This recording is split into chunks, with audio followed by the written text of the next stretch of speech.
I'm Nancy Odegaard. I'm the conservator professor at the Arizona State Museum on the campus of the University of Arizona in Tucson. I'm here with my colleague Gina Watkinson.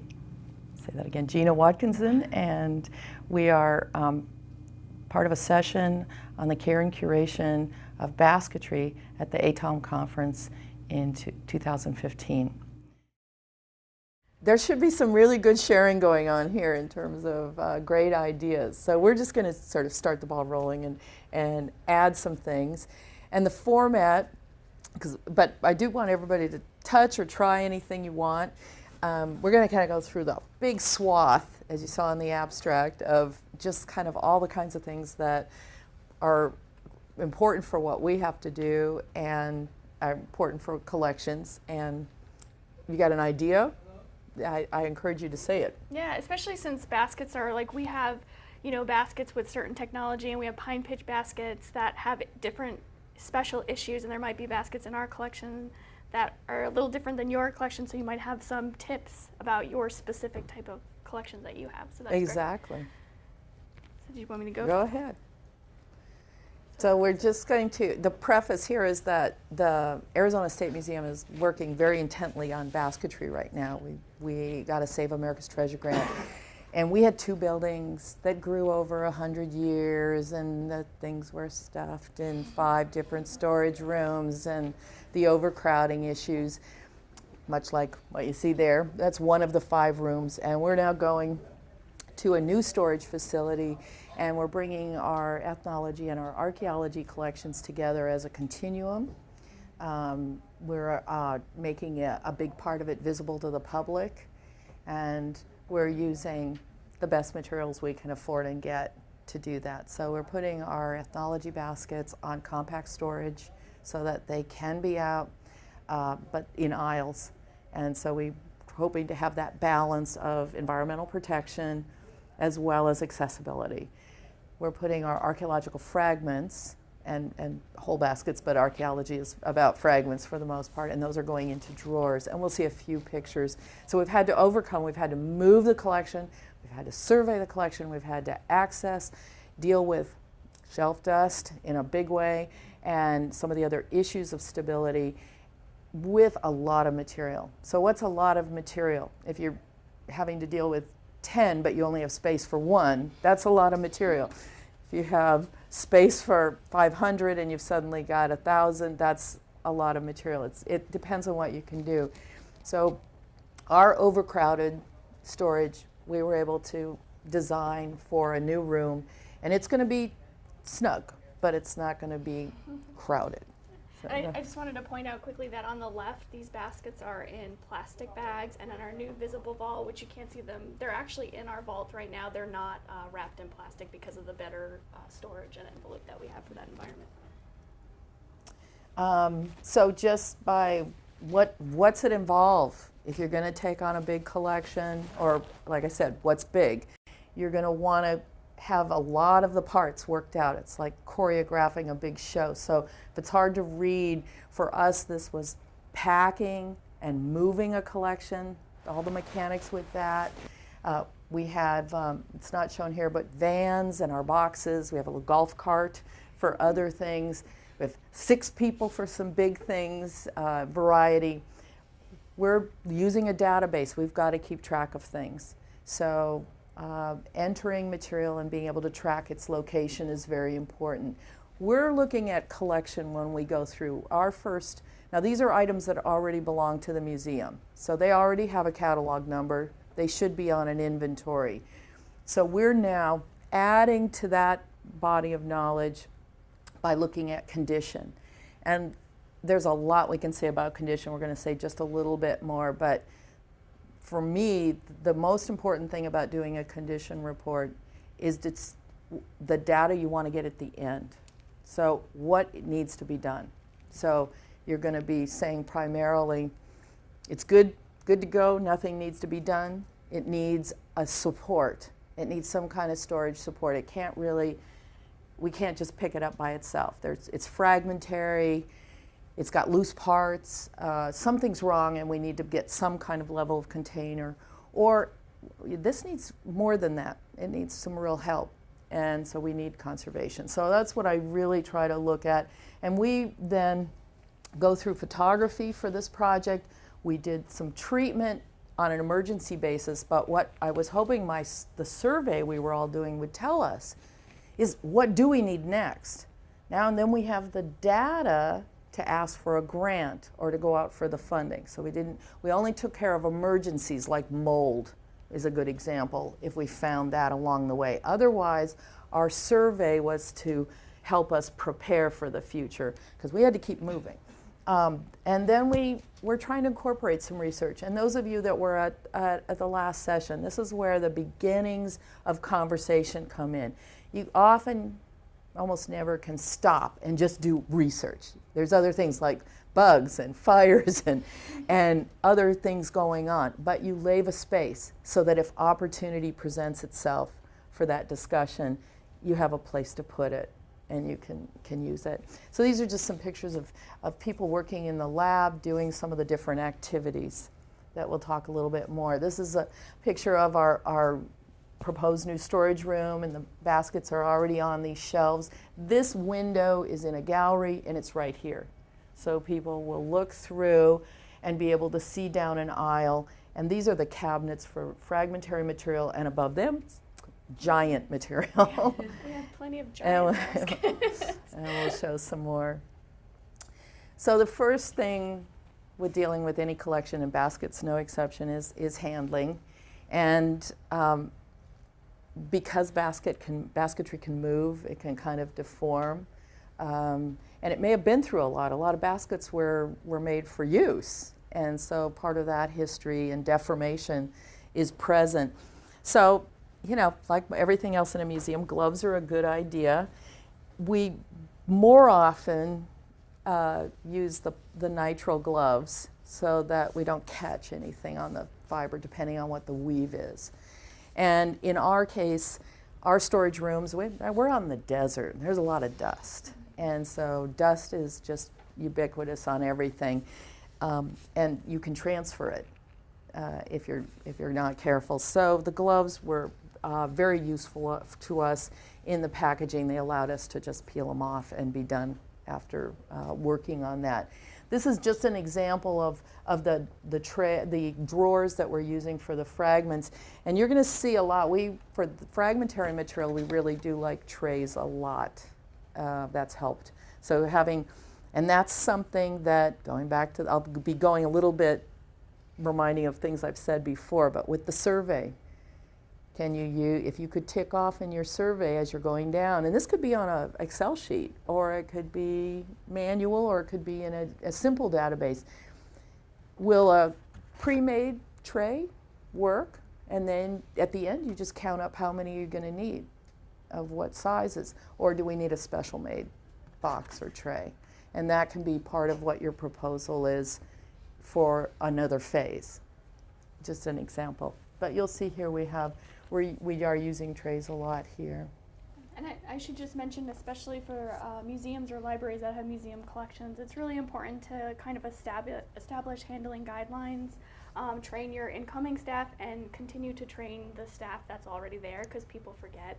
And when you're working with, like we were working with 4,000 baskets, we're moving really quickly, you don't want to forget that these are baskets that, you want to move quickly, but you don't want to forget that these are objects, these are collections you don't want to just throw around. So you need to review guidelines with staff members, and we find that we need to do that. We have to keep doing it, repeating ourselves.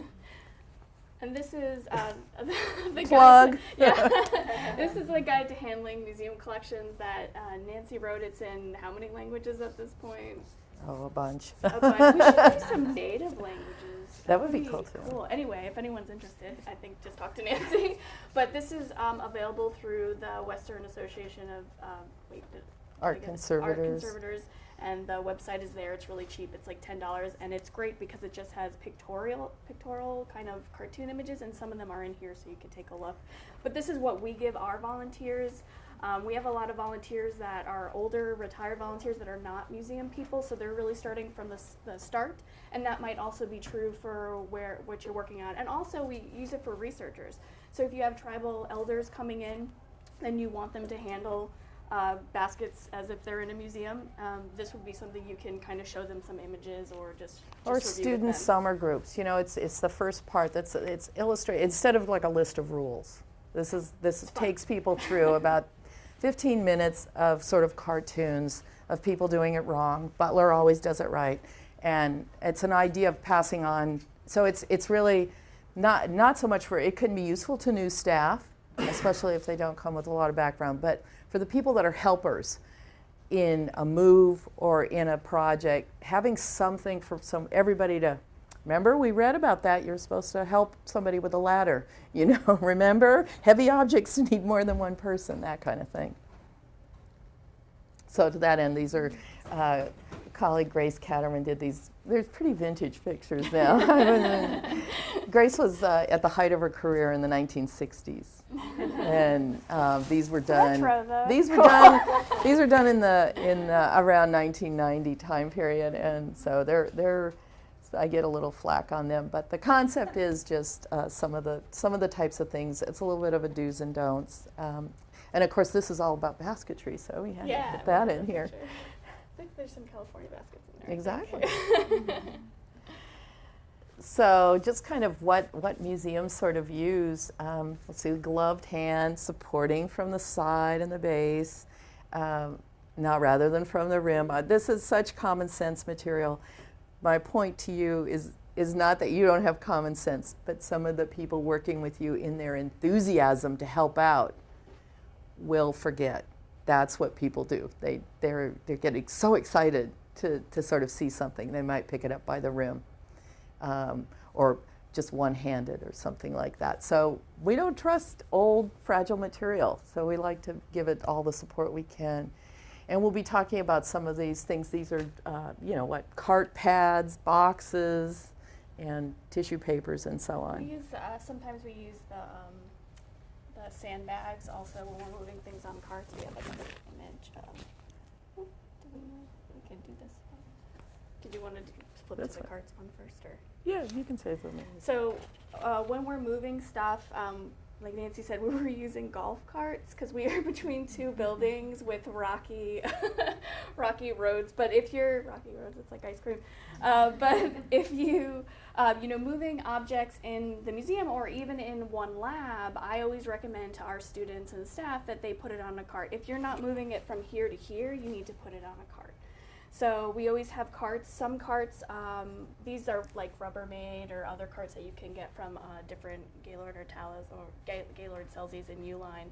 But you can get different types. Some of them have the pneumatic wheels. So if you have kind of like we have rocky outside and you need to bring stuff outside, unfortunately, like we do sometimes, the pneumatic wheels are actually a better option for you. We also have these great carts, which Nancy's going to talk a little about what's on the carts a little later. But these carts, we get ours from Costco, but you can get them online as well. I think Uline also sells them, and some of them you can get pneumatic wheels for these as well. And so we put objects on here when we're moving them around, especially during exhibits. So we kind of organize them by exhibit and have them on shelves and put liners on the shelves and move them around as long as they're stable enough. They're Exhibit usually in preparation. boxes. So because they come to our lab and then they'll go to photography and then they'll go to the exhibits, and so we want to make sure that everything's together, and this is a great way to do it together instead of having the smaller carts. We also use bladders that have wheels on them that are really great. Some are a little more clunkier than others. We have, you saw in our basketry spaces, we're trying to put as many baskets as we can in there, so we have to use these really small ladders. We would love to have the ladders that you guys have them. The Smithsonian, they have the ones that like they drive around and they go up. We can't have those.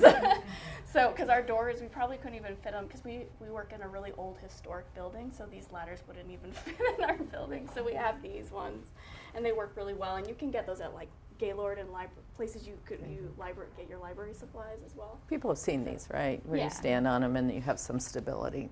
But you kind of just, what this slide's about is you really, if you're moving with your objects anywhere, just put them on the cart. It's not gonna, it's just better that way. Mm-hmm. Plus you look cool when you walk through. So, and then Nancy. I don't know if Going you back want to do here. So just a reminder, I mean, there are some enormous baskets, and they can be fairly heavy, but it's anything that's sort of wider or taller than you should get help with. You know, just to get through a door, get over a stoop, it isn't all weight. A lot of it's just the mechanics of not being able to see around an object, have a spotter for you. And then one of the difficulties, you get to where you're going and you're not ready. So now your hands are full and you don't know where you're going to put it down. So this is that idea of thinking ahead, and when something is large or heavy, always have two. It just has to be a rule. And people forget. And you want to communicate with the person that you're handling with as well to make sure, oh, I'm moving this way, so you're not both moving in two separate directions. So you want to have a good partner. So if you've got a little team, you've got a project and you've got a team, you might want to practice a couple things. I feel like we work really well usually. You want to read the person's mind, but you should communicate. So almost everything with basketry, I really recommend that people work sitting down and sit so you can, this is shown on a stool, that's okay. I actually like to have my feet flat on the ground and be really well balanced, and then be able to turn and look around the object that I'm looking at. Those of you that have made basketry, the detail is just wonderful and fascinating. You know, how has it started, and how did the new design materials get added and deleted, and how did things get finished off? And if there's attachments of feathers or beads, how did they do that? And, you know, can I see the details of a weaver's work? And to do that, you really want to be able to sit down, well-lit area, and be able to look closely at something. And this applies too later when we're getting ready to make mounts or think in terms of storage supports. We want to be able to look at it really closely and have that comfort. So I normally like to see people sitting down, and every time we can, we sit down to work with a collection. We have these really great tables in our lab, and I suggest if you're starting to build up some of the equipment, to get a table that actually moves up and down with hydraulics or some other. It has a little crank, and it allows That's what this. We can go from wonderful. Table height to counter height.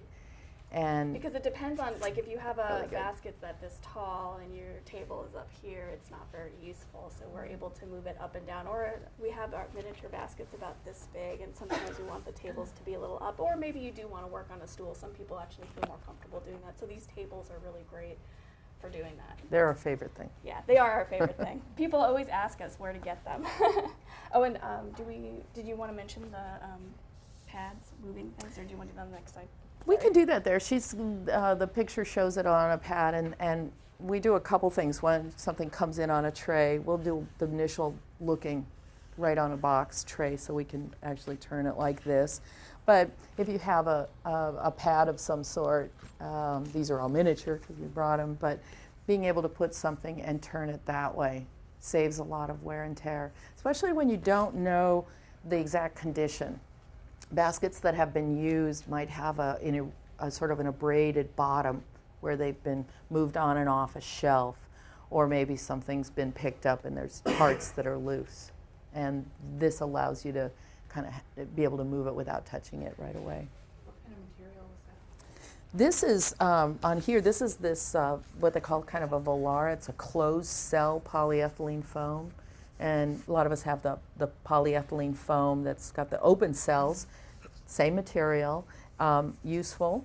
And we also sometimes use just blotter paper or just cover a surface just to have a background. We also have a Lazy Susan, is that the appropriate way to call it? Lazy Susan with, we put Epifoam on top of it and use the Lazy Susan. We have various sizes. And those are like one of our favorite things. The weirdest things are our favorite things. Do you want me to pass this around? Yeah, good idea. So this is Volara. It's got a nice feel. Smooth. So if you, You mentioned the table, but you didn't mention where you got them. Oh, if you want to know where to get them and the specs and everything, I will have you guys sign up and I can just email it to you. I have an email ready to go. Just throw it out. So saying a little bit about cataloging, because if you get new material and it's going to be part of a collection, the catalog's really very important. It's pretty hard to go beyond handling and looking at if you don't have a catalog. That's because it's got to have a number. It's the start of everything. So the catalog number is right up there. Somebody's got to give it a catalog number, an accession number, whatever. Often they're integrated. That's very important. And you start this beginning information. There's lots of examples in museum literature. There's examples on the web of the catalog, but I just want to remind, if you begin to work with a collection, just brand new, it's just coming in, the first thing is to get a basic catalog record.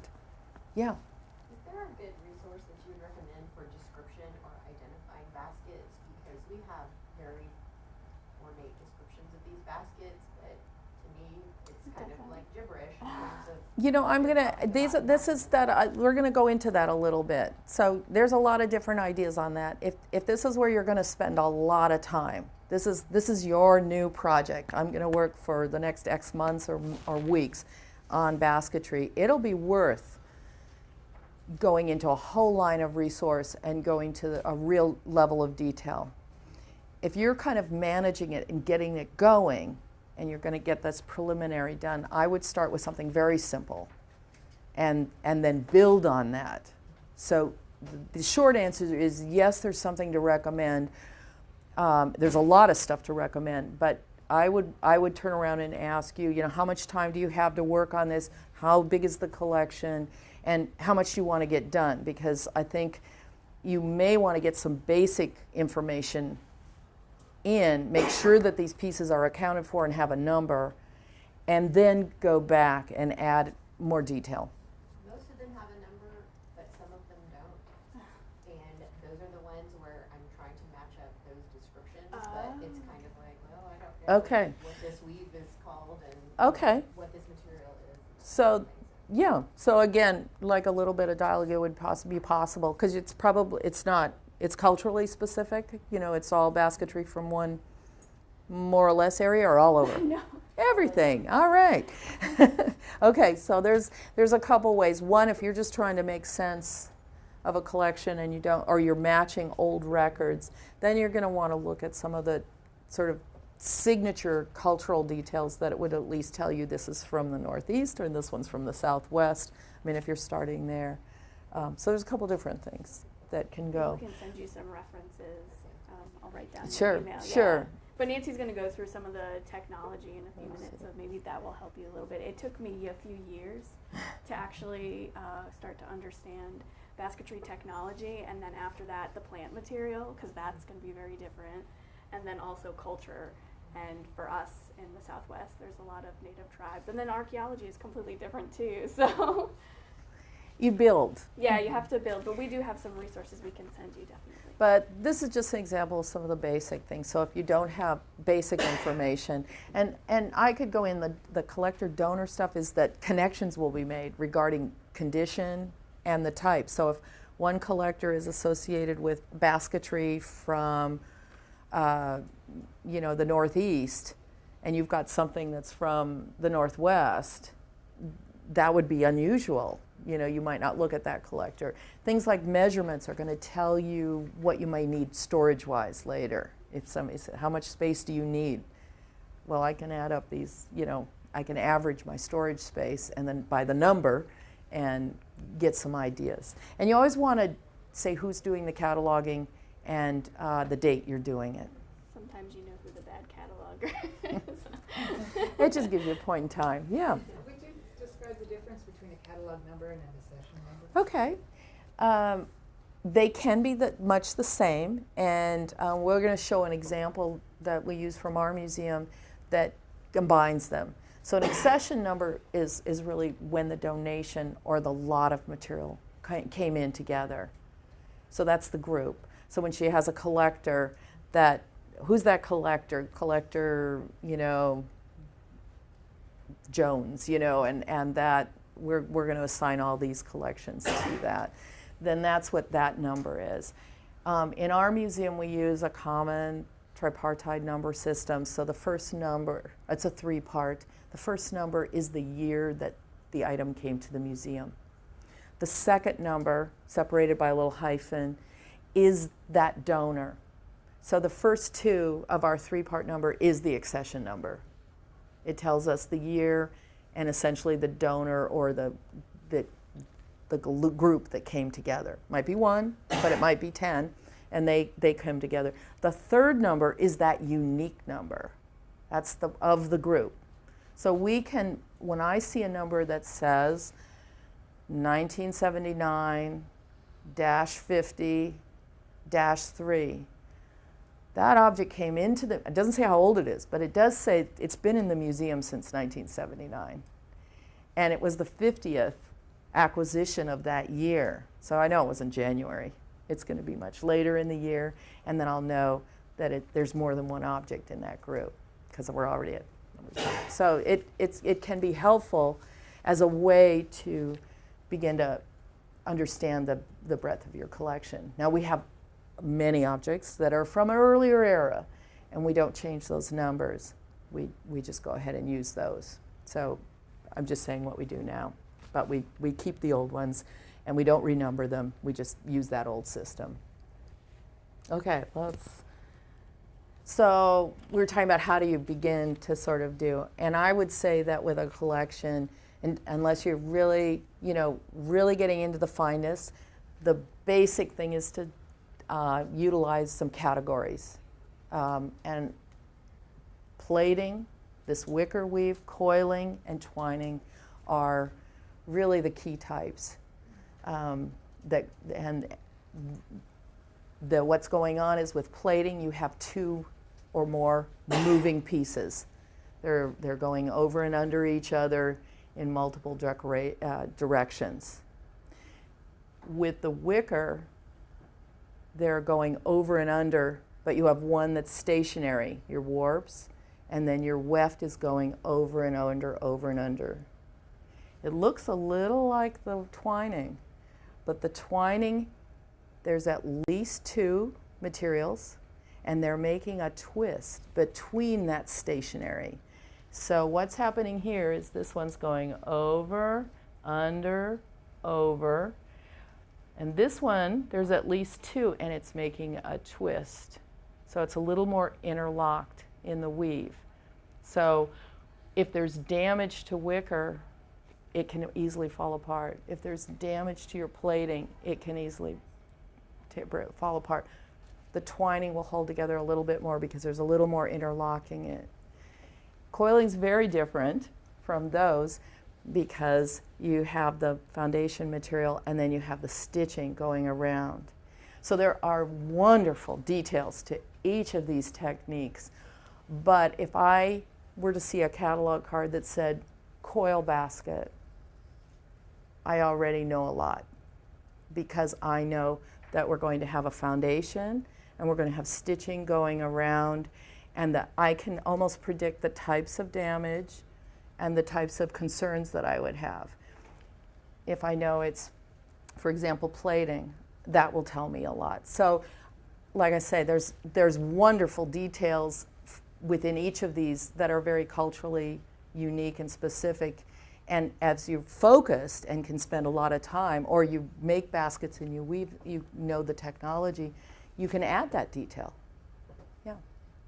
So I'm from the Great Lakes, and most of ours are black ash baskets with Mhm. the twist designs and stuff. What technology would that fall under? Well, a lot of them are going to be sort of a wicker. It's going to go under and over, or over 2, under 1. You have different patterns, so you're going to see a lot of that.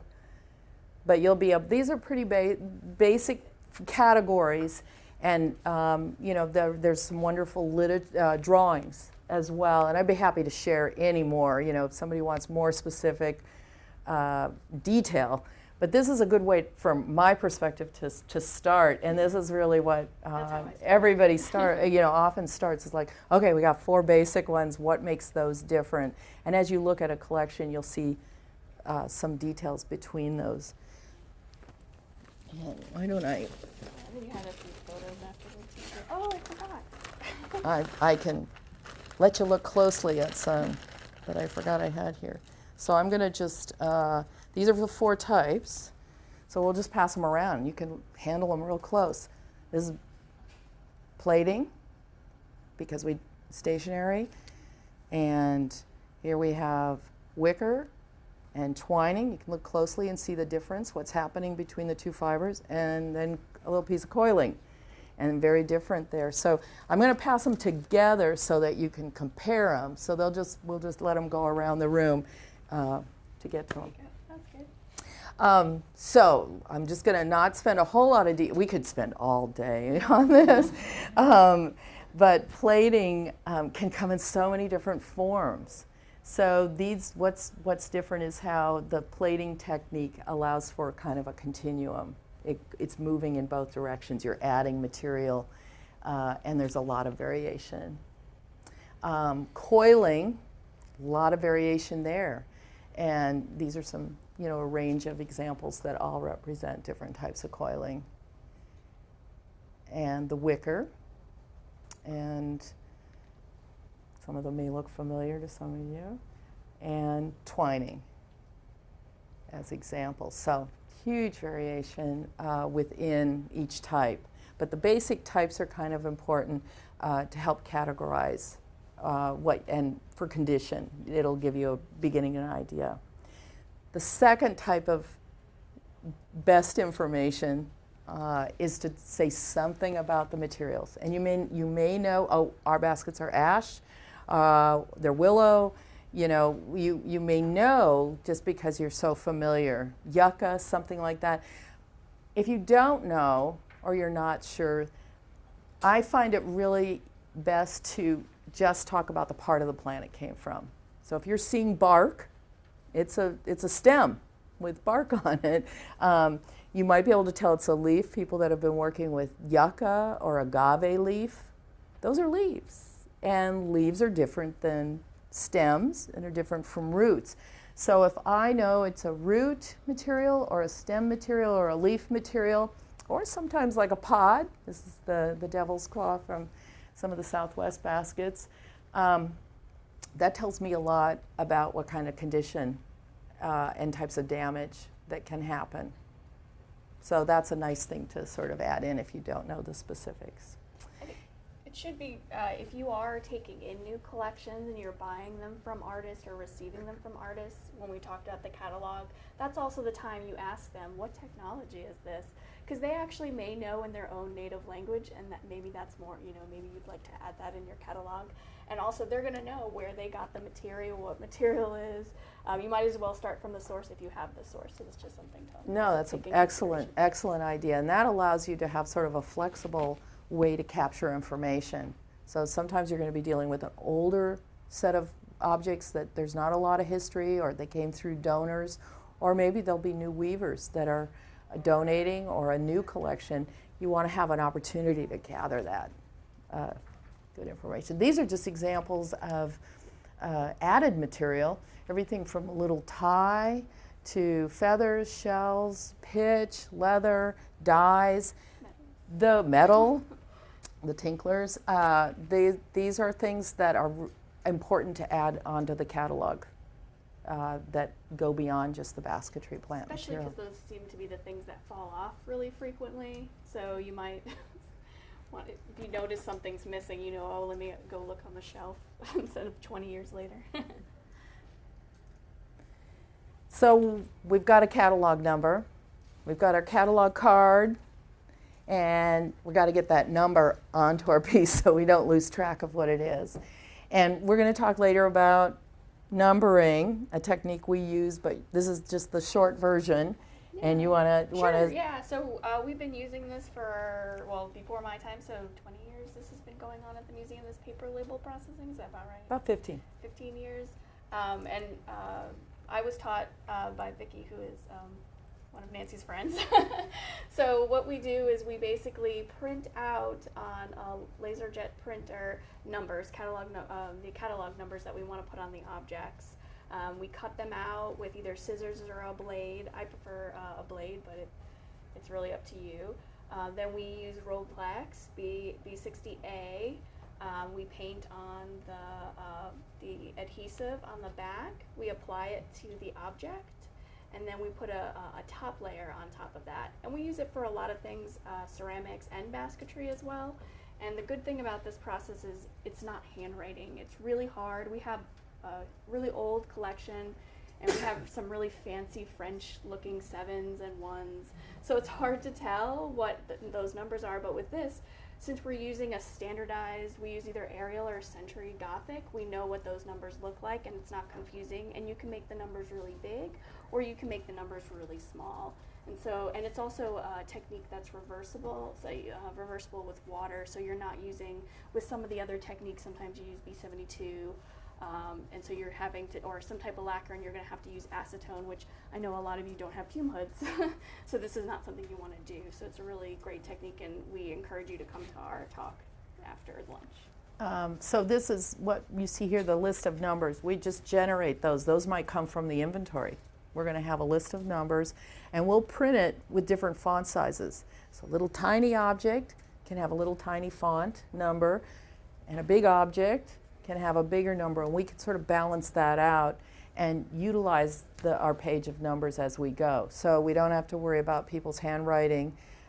We use a very similar technique, and we don't have the solvents. So for us, working with volunteers, working with trying to get a system that we can repeat and feel good about, this is what it is. Now this number is has this little E dash number. Those are one of those earlier numbers, but this is a newer label. Couldn't find the number fell off, couldn't read the old number. We don't change that number, we add it so we can see it. But you can see how discreet it is there on the bottom. We should also mention that when you're taking in collections and there's donor numbers, it's really a good idea not to take those numbers off, or at least keep the tags that are associated with that, because that can help you tell some information.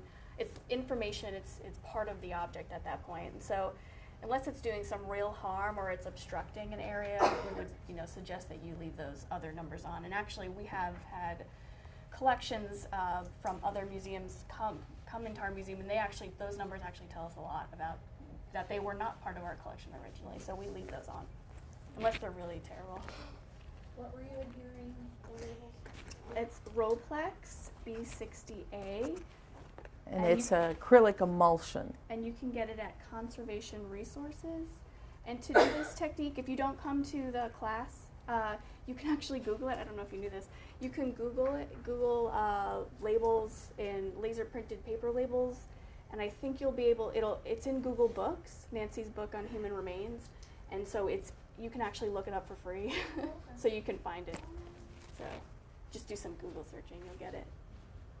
But this has worked really well for us, and we feel like it's safer, easier, and more legible, and available to everybody. I mean, everybody's got a computer nowadays. Buy a top coat of Yeah, Rolplex? we do. We do. It comes over. The tweezers help, and then it goes over. But we can come back and talk a little bit more. Any questions are, of course, great. But yes, putting that on helps a lot. So do you want to talk about the photography? Yeah, just to say that photography is really becoming more and more important. And we're going to talk about that as we go through this as well. But this is the technique that we use for the most part. Yeah, and so we do a lot of photography in the lab, not really record shots, but more for condition purposes, but it's basically the same thing. So you want to do, if you want to do photographic documentation, it's probably, if you don't know the technology and you don't know how to describe something, this is actually the best way to do it, to include with your record keeping. And so we actually don't have a really, a really fancy setup. It's a good setup, but it's not really fancy. There's some really great ones I've seen in the last few days. But all you need is a neutral colored backdrop, which is, we have a gray in the back. Usually it's called studio gray. So we have that kind of, what do you call it? It's just a sloping sheet that we're set up. We use two lights on the side, and in this picture there's actually a point and shoot camera. Actually, I think we use point and shoot cameras and the more fancier cameras. Point and shoot cameras work just as well, and we do everything in digital photography at this point. We also, and that's on the. Some of the reasons why you want to do photography is, again, for the record shot, but this also helps for recovering an object that has been lost or stolen. So if something's been lost on your shelves, you can kind of just look for it because you have the image. And also, it can help for initial research. So if you have people, you want to bring tribal community members in and to look at objects, but you don't want to pull all 50,000 objects out for them. You can show them the images and they can pick which ones they want to bring out. And so that limits handling, so that's another benefit for photography. And so when you're photographing artifacts, you don't want to leave the lights on for very long because that can be harmful. When you're putting a lot of objects don't sit flat like this picture right here. So you don't want to balance it on anything really unstable. I try to put it, we use the ring mounts that we showed before a lot of times with baskets, and they don't look the prettiest in photography, but it doesn't matter. It's about, safe handling of the object. Because I've had students tell me that, oh, it's not that pretty, it's okay, it doesn't matter how pretty it is, it's a record shot. So you just want to use those type of rings, or you might want to use a support padded cushion donuts or wedges or sandbags. You don't want to use adhesive tape. Someone told me one time they used Play-Doh. Don't use that. Modeling clay, pressure clips, tape. You don't want to use that. Just use the bags or the rings. They're usually the easiest. And sometimes you can just leave them in their box if it's a really unstable object. Or I've fragment. done that. Sometimes I just leave it in a tray and don't even move it. Well, when you're taking photographs, you can see the one on the top. So you want to put in there a centimeter scale, so these little L-shaped, and we really like these. They're from We can pass it around. Crime Scene. They're great. They're only a few dollars, and they're located in Phoenix, so they're pretty easy to get to for people that are in Arizona. And he sends us them all the time. So those are great. We use a digital color card, but you don't need to use the digital color cards. Are a little expensive. Ours is about $60, but you can use other types of a little cheaper kind of color cards. You want to put a date in the photograph, and then you want to put maybe the project information, like this was for the basketry survey, so that's on there, and then the catalog number, and again the date. And some of this is already in the metadata that we do, but you don't need to do that. This is for like the non-fancy. Let's just put it in the image so none of that information gets lost. I think that's the best way to do it. So that's the idea of embedding it here. And you can see this number. We've got 1996, 104, 170. That tells you already a lot about how long has this basket been in our museum. And you can see. And so the one at the top is kind of a bad example. And so you can see there's a little bit of a shadow going on. And I get a little shadow in my photographs, but that's a little excessive. And then there's also, they have their centimeter and their color card and their number, but it's not really that visible. And so it's not really helping that much. So you want to prop your photo identification stand up the best you can, and we have a way of doing that, but other people also have. This is what I use. I've also seen people use, I don't know what they're called, they have little clips, and they have like they're for cameras, little balls. What are those called? I'm not quite sure. You just use those little display. There's lots of little things. Yeah, pinch clips. So I've seen people use those, but this is the best way for us, especially because we're moving really fast. There was some days I was photographing 100 objects at a time, so you're really moving fast. So these are actually, it's pretty simple. It's just an L-shaped metal piece that someone found. It's almost like in a library bookshelf thing. A bookshelf thing. Yeah. It's metal, and then because we're like to be cheap, I found some free magnets, and I cut them up and I put them on the back of I use an adhesive, So the double-sided refrigerator adhesive magnets, tape, that thin, just really thin. magnetic, and we just attach that to the back of our, scale and our parts so that we can just put it right there. So it all sticks on, and so I adhered it on.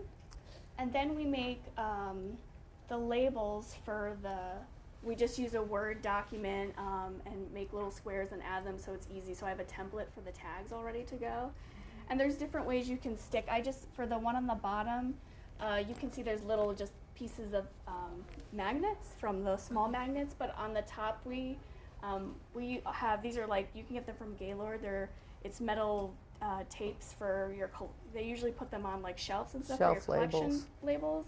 And so I just cut one in half so it fit the little thing. So as I'm going, all I have to do to take photograph is slip that out, slip another one in, and so it's really fast. And this is generated when we're generating those numbers, can be generated when we're doing the numbers for the labels.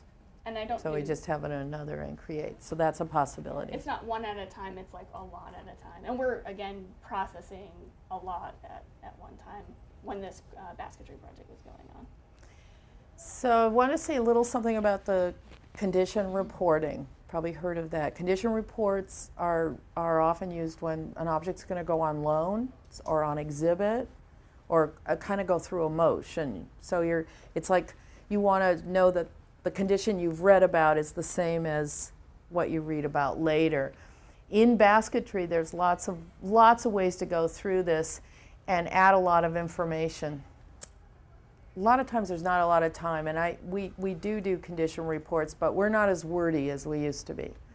And so I want to share with you what I would kind of recommend with knowing that this exists and there's nothing wrong with it, and it's kind of a tradition that goes back where you can talk a lot about the real diagnostics of the object you're looking at, all the materials, all the technology, all you know about the donor, and then that range of structural stability and structural problem or surface problem that might be going on. So it's faded here, it's broken here, there's a tear or a deformity. You know, these are the types of things we would record in condition. That's a lot of time and energy. And we kind of are doing more to, document the photo. Now you've taken your photo, you've taken some good photos, and if you're not real tricky with the computer, I bet you know somebody that is. And so Gina does a lot of the tricky computer work where we are. But this allows me to say something like, oh, there's a nail hole through the middle. I don't need to give you a whole sentence that talks about the color of the nail hole and the shape of it. I'm just telling you, it's there now, so that it's already there. And the same with the breaks, the little stain, I can point to those. And that means that when it gets to the next place, that's what you should be seeing. Now, if that object comes back to me and it didn't have a nail hole through the middle, and now it has a nail hole through the middle, okay, I got proof. That happened when it was over there, and that condition has changed. So now we have to talk about some kind of liability here, and maybe paying for some reparation or whatever we need to do. But this, to me, is much more effective than trying to say it all in words. I think it's also a really good technique for when you're lending to institutions that are not museums, because they're not going to know how to necessarily read a condition report. So when they're getting the objects, they're not going to be able to check them either. So this is just a really easy, and you said handwrite on photographs. You could as well. print the photographs and write and document it with handwriting, or you can create a document. When you're photographing, how many photos do you take normally, and what angle, and kind of where do you capture? Good question. So when for record shots, it's kind of one photograph and the best angle you can get. And so if it's a plate, it's above. And a lot of times for our purpose, we're also looking for like the condition of it. Like if it's we want to show, like, we don't turn it around to cover the big hole in the basket. We're going to actually show it to the front because it's not its beauty pageant photo. And so, but for condition reports, it kind of depends. Sometimes we'll do, if we're doing we know we're going to do a treatment, or we know that there's a lot of issues with a particular basket, we do 6 sides, kind of what I tell people. But obviously not all things have 6 sides, and in some cases you can't get all 6 sides. So there's, for instance, some of our baskets that are conical shaped, you can't flip it over because you're just gonna harm the basket. And that's another thing. So it's like I kind of mentioned before, like when you're taking photographs, you want to do as much as you can, but you don't want to put the object in harm in the process. So so if you can only do 5, you can only do 5, and sometimes we do some detail shots again, but for doing just cataloging, I would just say do a really good record shot, one angle, best as you can. I try not to do too many overhead shots because I'm not as good as those. But sometimes use a lazy Susan, and then we can turn it at increments if it's something that has, you know, many faces around it. So it depends on what the need is right away. I think that if you've got a new collection and you're stepping in and you might be doing everything from the cataloging all the way through, I would get at least a good one photo to start. And then when you go back and get more detail, because it's even possible to go in very close and take some of those, you know, you might, if an object has a signature or a particular mark or a particular design, you may want to focus on that so that that can be looked at more closely. And I know a lot of smaller institutions don't really have an IT person or a network or a server, and so taking one photograph you can actually store on your computer or your, you know, your hard drive or however you're doing it, where you're taking, like, if you have a, you know, six objects for 100 objects, it's 600 photographs, and so you might not be able to keep that on your hard drive. So I would say, again, one photograph is probably the, you know, the easiest, best thing to do.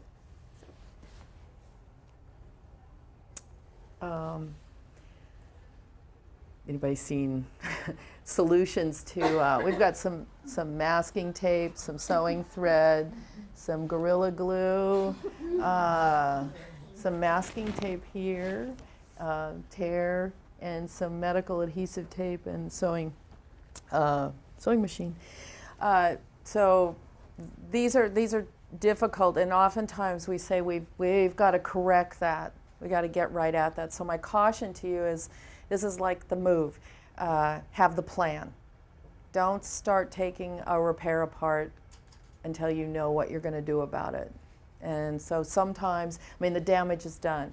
So it's not beautiful and it's not necessarily good, but undoing it right then without a plan as to how you're going to correct it might actually make matters worse.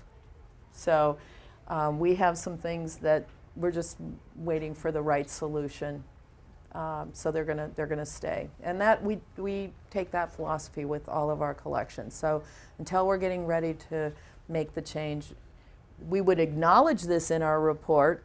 There's a tape stain, or in the photo, these might get diagrammed now, but I just caution you not to undo everything that's been done in the name of preserving. And I would say with basketry, tape and sewing are things that don't really work very well, but that hasn't stopped people from trying it. We should mention here that I think that if you know who the conservator, what conservators you have in your area, to have a really good relationship with them, so once you have a relationship with them, you can call them and be like, what can I do about this? They might not be able to do it exactly for you, but they can suggest what to do and whether you should be doing what you're proposing to do. And we're not going to spend a whole lot of time here. We were using a database to get through all of ours, and the database, I want to really just say the database allowed us to move more quickly and to standardize what we were saying. And in the end, what I wanted to know from after over 4,000 baskets in the ethnology collection, what's the next step? And that allowed me to have the data of how many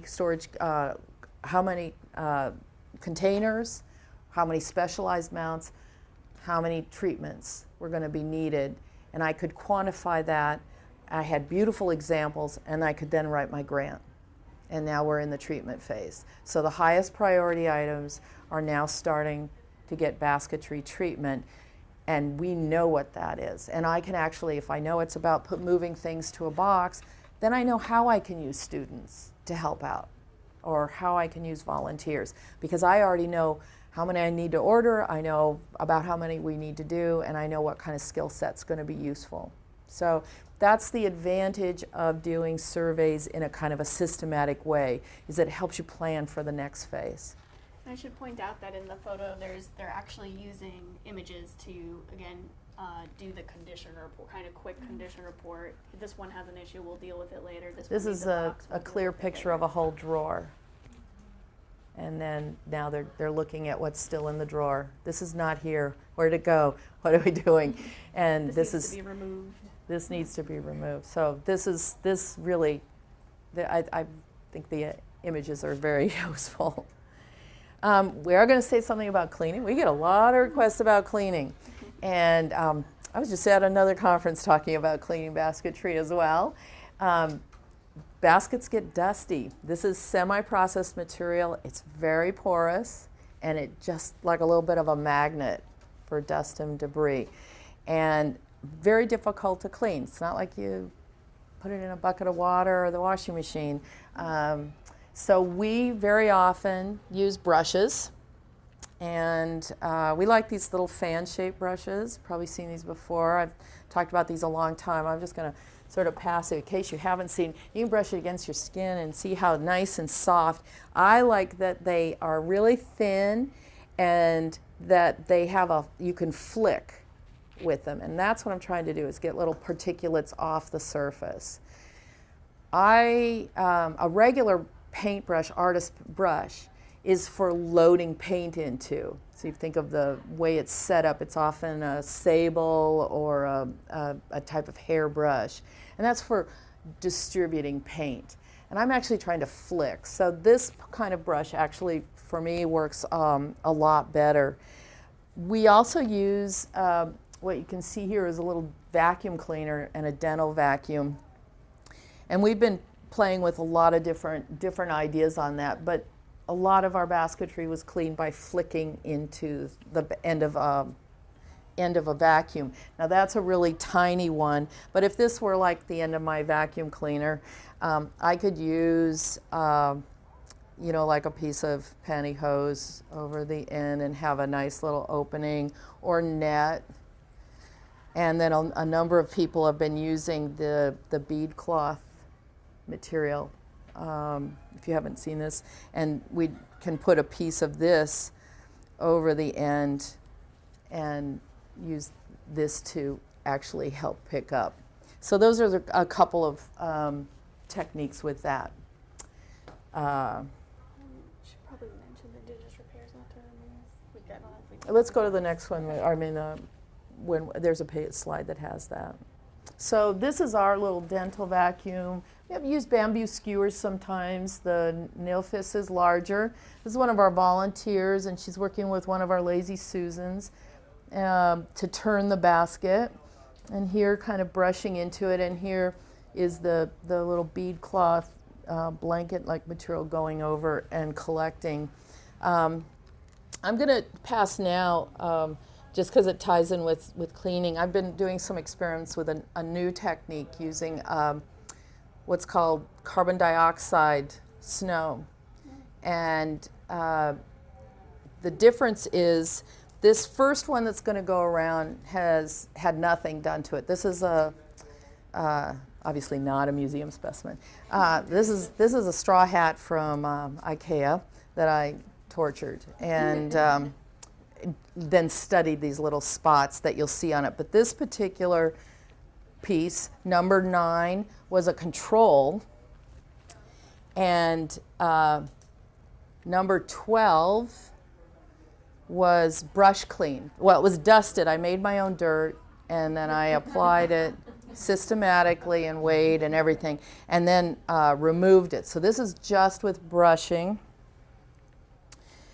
And number 11, so 12 is a brush, 11 is a brush and vacuum, and finally 13, lucky 13, is the CO2. So you can see kind of a difference there. And we feel like that technique is actually going to be really great for basketry because it won't involve the tools on the surface at all. So that's happening now. How's our time? We have, I don't know, we end at 12. We have 10 minutes. 10 minutes. So some of this is going to be very review, but the big things in preservation and preventive care are going to be dealing with environmental conditions. So lighting, if we don't control lighting, we will see fading of colorant materials And there's almost a fun little rule. If something's dark, light is probably going to make it go lighter, and if it's light, it's going to make it go darker. We're going to see light having a change on objects. And I'll show a few examples. Temperature and humidity. If we don't control the temperature and humidity and it goes all over the place, we will see plant material dry out. We will see it get brittle. We will see it get distorted in a woven structure, and we will see some kind of staining over time. If we have a lot of pollutants, industrial, traffic-y kind of stuff, or we live near plants of some sort, or we live in the desert and it's got a lot of particles, we will see the effect of that. It's going to be a dusty, it's going to change the surface. And pretty much anywhere humans are, there's going to be levels of biodeterioration because insects and mold are where we are. So if we can't protect the collection, we'll see some staining and loss and damage there. So these are some examples of lighting. This is the front of a basket and the back of a basket. These are what happens with dyes that are exposed for a really long time. This is a basket that was too close to a light source in an exhibit case. It'll burn with heat. This is the inside of the lid and the outside. So we have a lot of dust here, but we also have a lot of color change. So you have to think, I've got colors. I've got color from paint, dye, feather. I'm going to anticipate that it's more sensitive. This is not a basket, but here we have a hide that was mounted. The wood has turned darker. And how do we know that? Even the little small holes in the outline, the sunlight is darkened. And I can see it because of the contrast. I can only imagine what happened to the hide. But there I've got the contrast. With the temperature and humidity, this is, we can get staining, the distortion, mold growing, mildew stains. This got wet and then was put upside down, so the leather became rigid out to the sides. Some of our archaeological fibers of the Southwest are amazingly preserved. It's because they were in dry caves and there was no biological action. And so we have these beautiful preservations. Why is the picture of the bathroom? I actually wrote a letter to Architectural Digest, who is recommending North American Indian basketry be displayed in bathrooms. I said, no. Dust and particulates that happens. And you can see the particles. And these are just from display areas where the basket and the costuming was moved. And we'll get these dramatic depositions of dust and debris. Not everything on a surface, though. Again, a kind of a caution. Not everything on a surface is necessarily a problem. Sedge root has a natural variation. That's not a problem. That's the plant. Some plants that have a bark will have an exudate that's kind of a glaucous, sort of waxy-like material that's natural. Think of like blueberries and cherries can have that little haze. That's not a problem. So this is not mold. So if you're seeing something that's a little unusual, find out more, talk to some of the weavers, talk to conservators, and see. And many, many leaf materials are often woven green, but they will, over time, oxidize and become light. So seeing it green or seeing it not green, not necessarily a problem, just part of what happens. And I just want to say, anytime there's any evidence of an indigenous repair, a repair that was done while it was in use culturally, or that the artist or the maker made, those are just incredibly important. Here we weren't sure with this loss up here, but here's the basket and the loss is already there from the maker. So we're not going to touch that. That links to the history. That's exciting. In this case, there's a deformation of the foot. That's pretty cool that somebody was wearing the moccasin or the basketry shoe. Biodeterioration, just because what do we do when we have insects? I want to say just a little bit. Always bag an object. If you suspect that it is infested or has had a problem and you're not sure, get it contained right away so that you don't spread it to the rest of the area. So don't carry the object to the bags, bring the bag it up, and then get your game plan of what you want to do next. And types of damage that we would see with basketry. These are fly specks. These are flight holes from a boring insect, woody material. Here a little bit of damage this way. Here's a little insect larva, and they're tiny, tiny right here. This is a moth cocoon. This is a dog that got in, chewed on the edge. This is a mouse. And this is a great basket. This is from Northern California. And the bracken fern is very tasty. And apparently there, in this attic where this had been, there was a mouse infestation. And the mice, took a long time for me. I had to figure out what was going on here, because it wasn't use-wear like from a spoon at the bottom of a basket. It was only at the top. The mouse would hang by its feet and go as far as it could hang down on the inside and the outside to eat. We use, that last picture had freezing. We use freezing as our primary technique in a chest freezer. And if you want details on that, we can give that. Send that too. So we do use what's called integrated pest management. And that's a plan for going around and mapping in your building and seeing where there's gaps. Do you have things coming in the door, the front door? Are there windows that are an issue? Is there a drain? And it allows you, by setting up little traps around your building and then periodically looking at them, to identify where the problem is. You can anticipate you might have problems near the kitchen, or if you have a kitchen at your museum, but it allows you to begin to see what's going on. And I won't go into that here. There's a lot of great literature, but it is a very important process when you have organic material that might be considered by mold or insects or rodents to be food. So, and baskets can have that category for some of our biodeterioration. If you suspect poisons, I can't not say this enough, that poisons were used with collections in museums. They were used by collectors. They were used by homeowners. Anybody ever use mothballs in their home, you were using a chemical. So the degree varies from being an irritant to being pretty darn toxic. And that has a lot to do with dose. So it's how susceptible is your weakness and what is the quantity that you're getting. So arsenic's a natural material. Mercury's a natural material. But in the wrong quantity, in the wrong form, in the situation, it's toxic. It'll kill you. So this is a big area. We've spent a lot of time at our museum talking about and working with this. We now have very good ways for detecting if there's a poison. Then we can take it further and determine what we need to do about it. And we have been successfully removing it from certain items. Particularly, this is a real concern if the item in your collection is going to go back into a kind of a cultural use, where somebody might be wearing something. Then you want to be really, really certain. If you're not certain, or if you have materials that come home that are maybes from older institution, older collections, big deal is label it. And when we're not sure, we put a possibly poisoned label on it.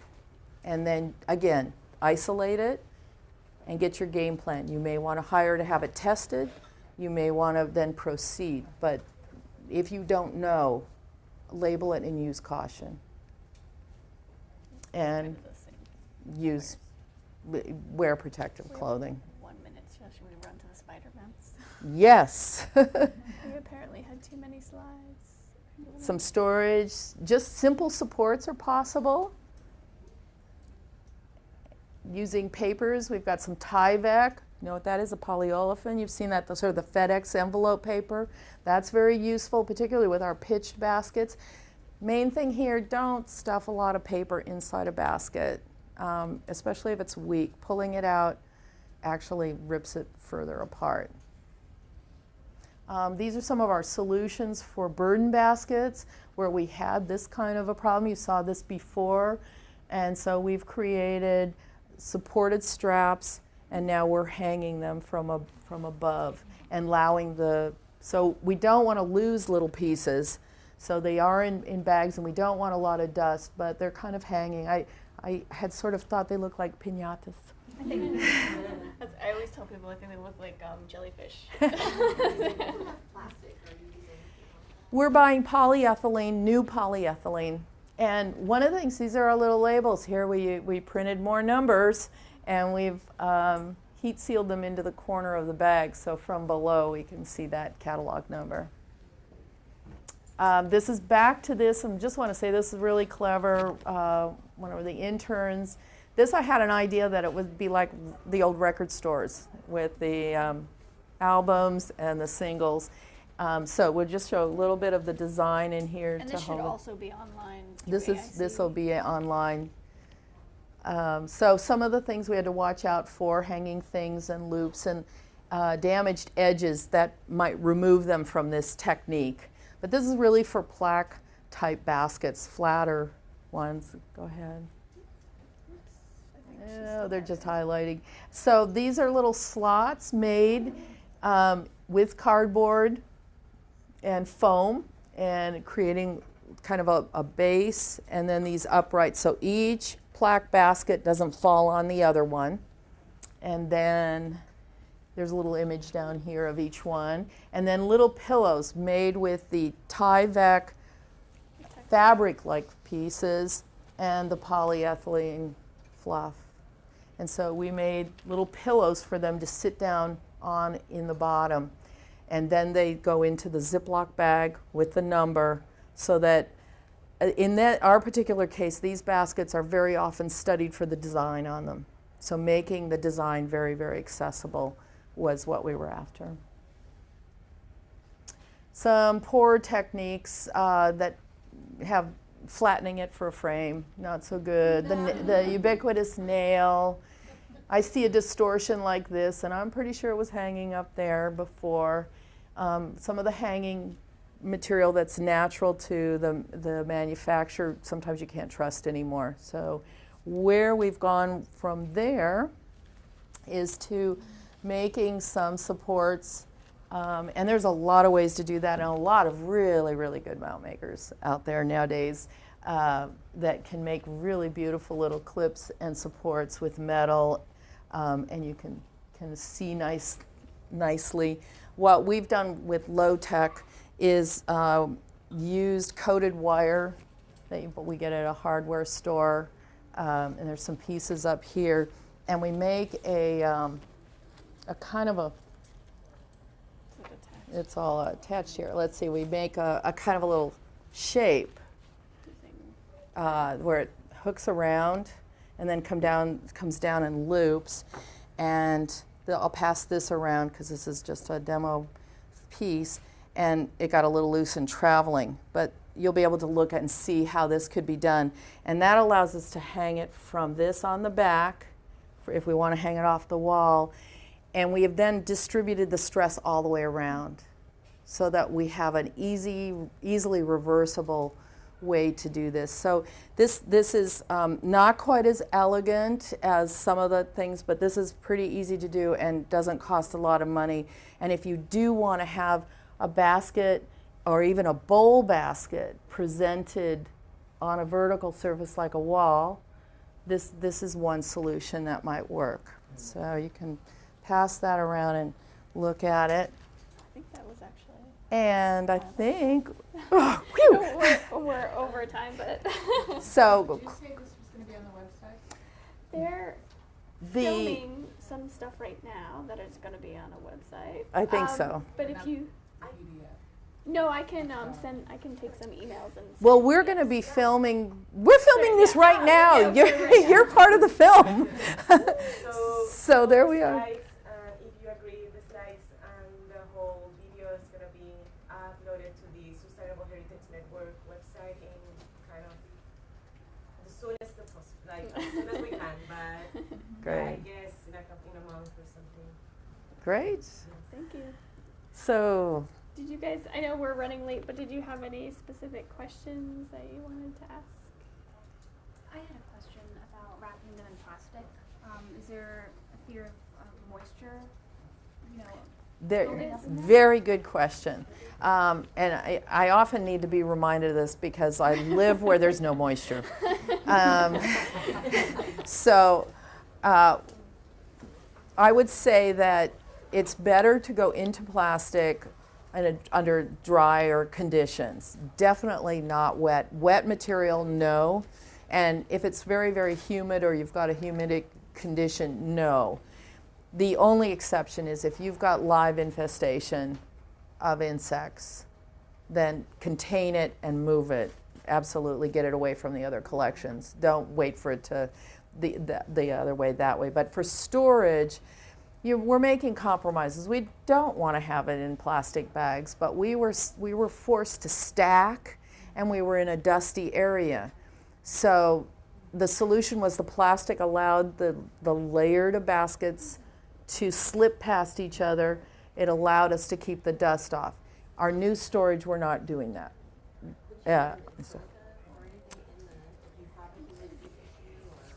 If you have a humidity issue, so you want to start to understand your climate of your year, and there are certain types of projects that you would do seasonally to accommodate at best. So if you've got a drier time of year or in a time when the heat is on and it is naturally drier, there's things I would do with basketry and cleaning, dusting when it's drier. No, I probably wouldn't do that. It just draws it to there. But we can talk, I'm happy to talk with people about more specific conditions. This was pretty general. Thank you so much. You're Thank you. great audience.